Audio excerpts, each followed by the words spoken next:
This is Colonial News, starring Trent Breezy and Clarence Brown.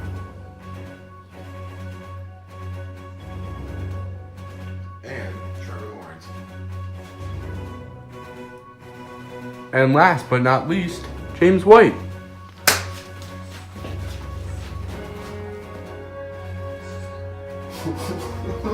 Good evening, America. This is Trevor Lawrence alongside with James White and Trent Breezy. It is 1789, and our President George Washington has taken charge of creating a political system with putting the Judiciary Act into place. This law provided for a Supreme Court consisting of a Chief Justice and 5 Associate Justices. This also set up 3 federal circuit courts and 13 federal district courts throughout the country. Also, Section 25 of the Judiciary Act, one of the most important provisions of the law, allowed state court decisions to be applied to a federal court. Then around the same time, George Washington started creating the executive branch consisting of only 2 officials, president and vice. To help support those 2 offices, they created 3 departments: Department of State for Foreign Affairs, Department of War for Military Matters, and Department of Treasury to manage finances. Thomas Jefferson has become Secretary of State. Alexander Hamilton has become Secretary of Treasury. Henry Knox, Secretary of War, and Edmund Randolph as Chief Lawyer. These people made the cabinet. Hey folks, Clarence Brown here with your spontaneous deep dive into the news. Now, as my partner Trevor Lawrence previously stated, President Washington came out with the Judiciary Act, and it is important to say the least. This act pretty much set up the judicial branch of our new government. The president can even nominate federal judges. The future of this country is being shaped as we speak, and we cannot wait for more from President Washington. Clarence Brown, out. And we're back. Hamilton and Jefferson had 2 very different types of ideas for the government. Hamilton believed in a strong central government led by the elite upper class, whereas Jefferson believed in a strong state and local government. They even had different views as to what would lead to a stronger nation. Hamilton felt that a strong nation needs commerce and industry. Jefferson, on the other hand, believed that we need more farmer citizens.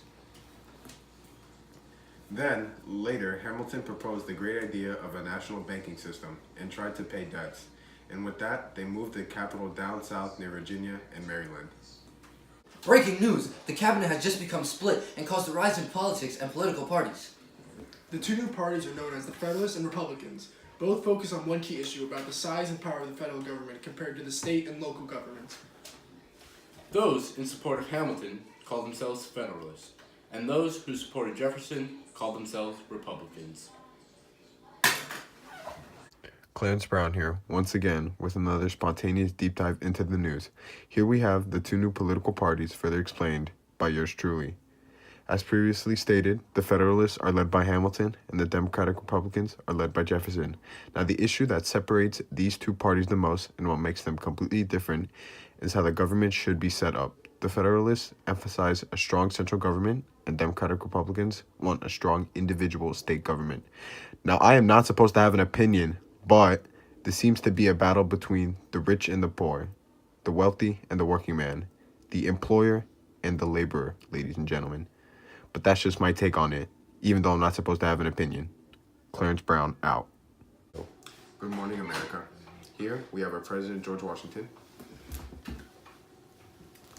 Mr. Washington, why did you decide on the Declaration of Neutrality and not enter the war? Well, you see, if I'd entered the war, we would have ended up in even more debt and had even more problems to deal with. We are still a very young country and don't really need to step onto this right now. Well, Mr. Washington, thank you very much and have a great day. Thank you. Now here, we have a fellow citizen named Charles Barkley.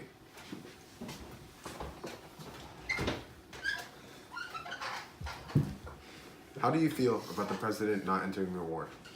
Well, you see, I think it was a very smart move by him to not enter the war. I believe it would have only caused more problems, and it ain't like we got enough already. Well, thank you, Mr. Barkley. Well, folks, there you have it. The views of Mr. Washington's decision to not enter the war. Now on to the Treaty of San Lorenzo.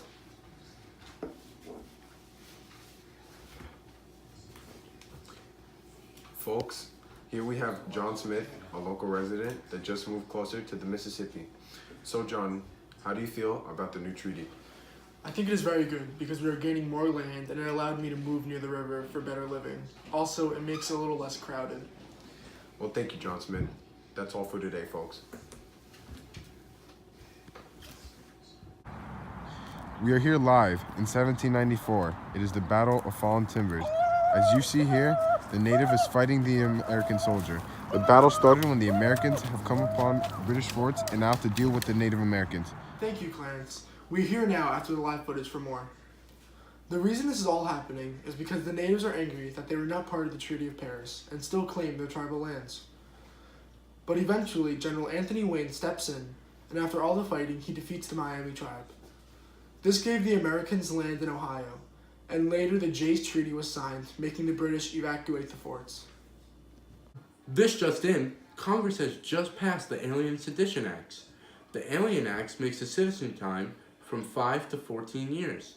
It also allows the president to deport any alien that is undesirable. The Sedition Acts had fines and jail sentences set for criticizing the government or any government officials. Democratic Republicans are outraged due to this clear violation of our constitutional rights. Current leaders of the Democratic Republican Party, Thomas Jefferson and James Madison, are currently trying to repeal these acts and restore our right to free speech. States are trying to bring the new concept of nullification, which lets states void any act of Congress that is found to be unconstitutional. This political landscape is getting heated, ladies and gentlemen. Now that's all for now. We're here live with Thomas Jefferson and John Adams, who are both recently battling out to be the President of the United States. First, I would like to introduce John Adams. And now Jefferson. What a huge honor it is to be talking to both of you.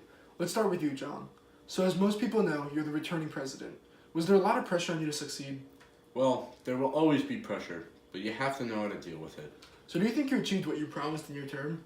I think I tried my hardest, I got things done, and I benefited. That is ridiculous. You ruled our relationship with France. Whoa, whoa, whoa. Easy, Jefferson. You will have your turn to talk. So, as I was saying before I was rudely interrupted, I tried to extinguish any problems that I had left behind in office.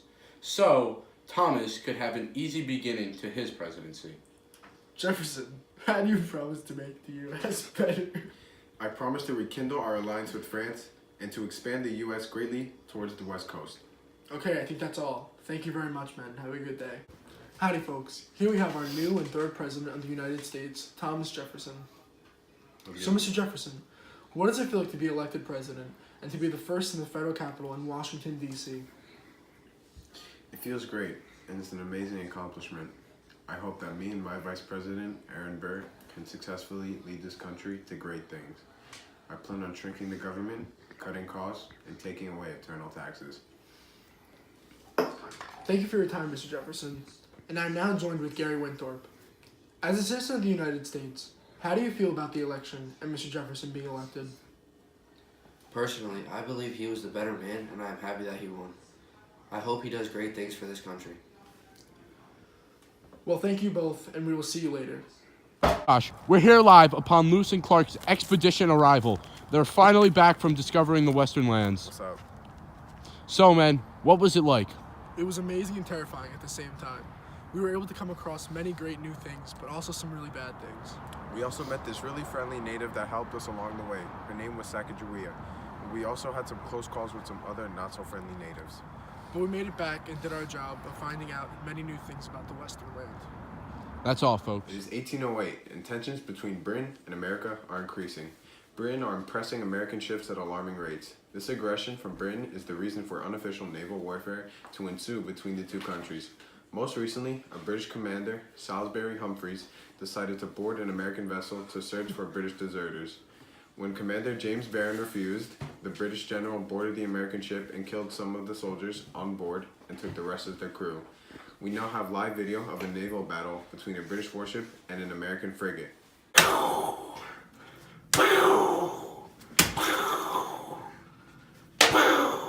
Truly scary stuff, ladies and gentlemen. See you next time.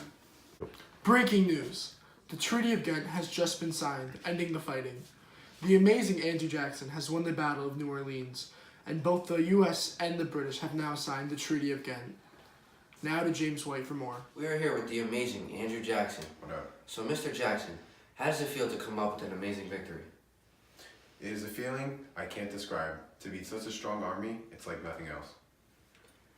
We have one more question. How did you defeat the British? Well, it was a combination of strategy and heart.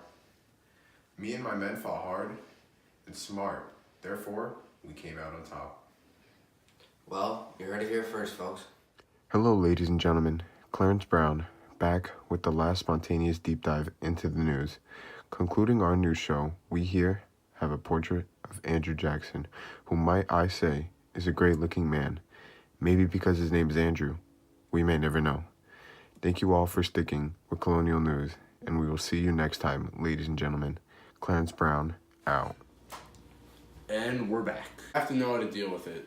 So do you think you achieved what you promised in your term?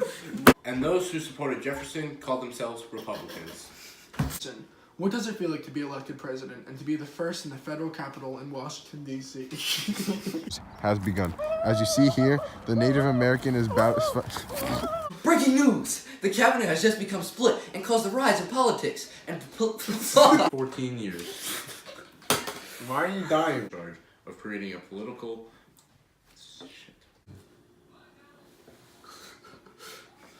With putting the Judiciary Act into the place. Oh. This law provided for a Supreme Court consisting of... And our first president, George Washington, has taken charge of creating a political system. Good evening, America. It's just, dude, I didn't even introduce... Washington has taken charge. Why are you laughing? This law provided for us. Why are you laughing? Very different views as to what would lead the nation. Say go. We said go! Oh, you did? Section A. The new government takes shape. I'm not even gonna touch you. What the heck? I just want to see how you play. Fresh cut, G.